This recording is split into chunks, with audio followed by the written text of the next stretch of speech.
Ladies and gentlemen, I am Steve Rosenberg with Mynd Property Management, and I am with Mr. Dan Hines, the Regional Director of Sacramento. Dan, thanks for joining me today. Appreciate it. Thanks for having me, Steve. So what I'd like to talk about today is there's some new laws that have come into effect within the last year or so, and I want to get an idea of how the best way for an investor to handle a situation. So recently, the state allowed the use of recreational marijuana use. So it is now legal to smoke in a property. Now you have basically multiple factors. You have either smokers, regular cigarettes, and now maybe marijuana and vaping and everything else. But how do you handle stopping someone from doing this? And what's the, I know that you can just ban the leasing and stuff, but I'm just curious, how do you handle that? And if I'm an investor, how do I stop someone, or how do I handle this situation? Because it's kind of an unknown for a lot of people. And I'm guessing this smell and residue is kind of hard to get out if it's in the property. So I'm curious your opinion on this. Yeah, so it's a great question. You said something interesting, that since the law passed, it's now legal to smoke on the property. And that's not exactly true. So recreational marijuana is now legal. You can be in possession of it, you're not breaking the law, but that doesn't necessarily mean that you can still smoke it on within a rental unit. Under some circumstances, it doesn't even mean that you can even have it on the property. So what I mean by that is traditionally, a lot of leases, even standard template leases, will say no smoking of tobacco inside the unit. Well, now you have the recreational marijuana element. So a lot of the language in leases is being updated to say no smoking of any substance is allowed inside the unit. Gotcha. And that's to be sort of broad, overarching, Sure. No smoking of any substance whatsoever. Yeah. And then from there, if the resident is still going to do it, even if they say that it's for medicinal reasons or things like that, when they move out, the property has to be in the same condition it was when their lease started, or they're subject to security deposit charges. So if they break a rule, or if they say, well, I have to do this, it helps me feel better. But when they move out, if that smell is still there, as a landlord, you're still able to go after the security deposit. And that's another video and a whole other set of discussion. But you do still have some recourse there. Another point, just make sure you're very, very clear on what your rental agreement does say. If you're using a really old addendum around smoking, make sure that that's updated.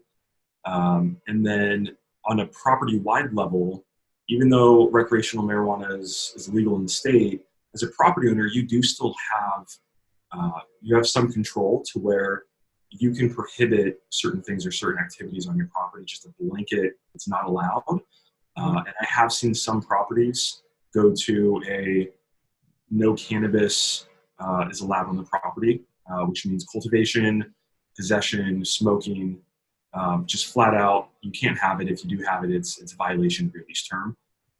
And that is supported legally.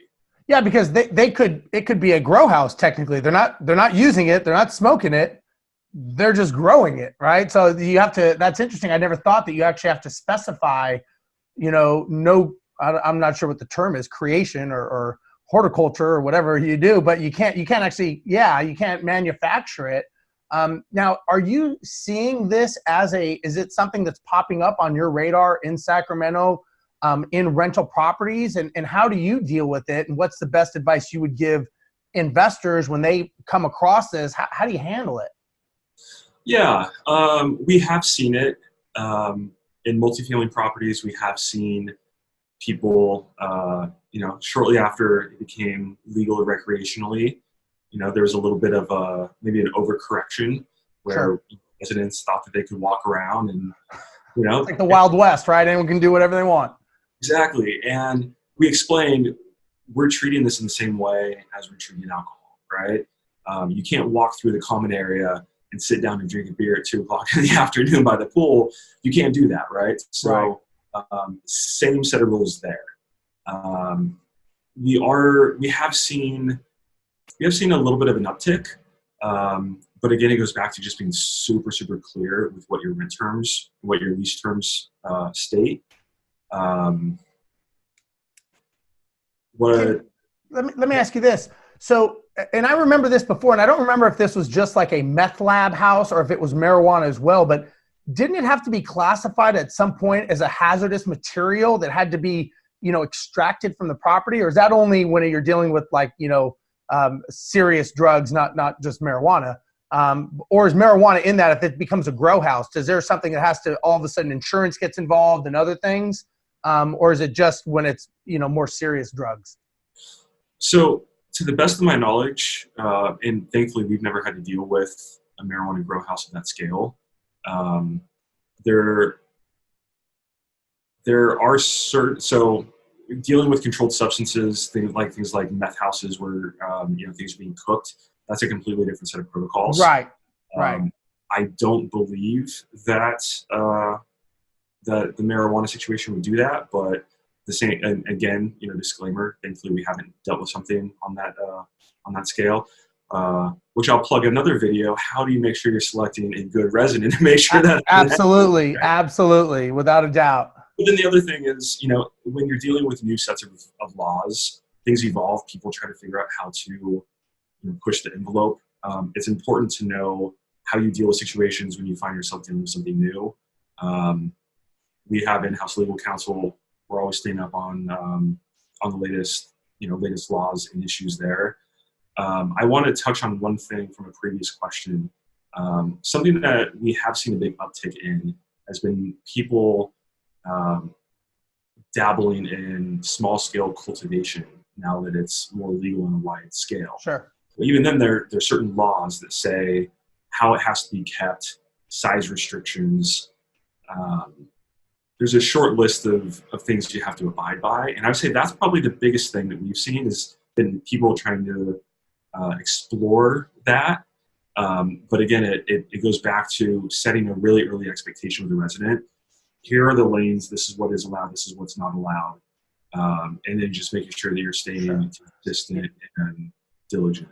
So if I'm hearing you right, it's really a matter of setting the proper expectations. Well, picking the right tenant, which we'll talk in another video about. You pick the right tenant. You have it in your lease that you don't just say tobacco. You have to say all substances, essentially.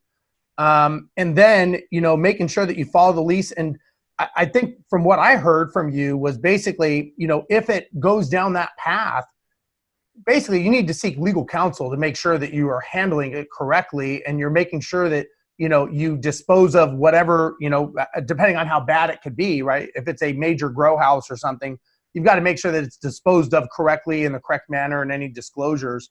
But it's definitely, it's a slippery slope. And I think because it's so new, a lot of people there's a lot of unknowns, I guess. And it's a matter of people trying to still figure out how to handle it. And, hopefully it'll, like you said, you can't even have it in the property. I would never have thought that, depending on the, the area and the lease agreement and all that stuff. So it's not just a very, hey, now it's like smoking a cigarette. I can smoke some marijuana. It's not that simple, apparently, from what you're saying. And I think that's the takeaway is that, you got to think of these things all the way through from A to Z, not just A to G, Yeah.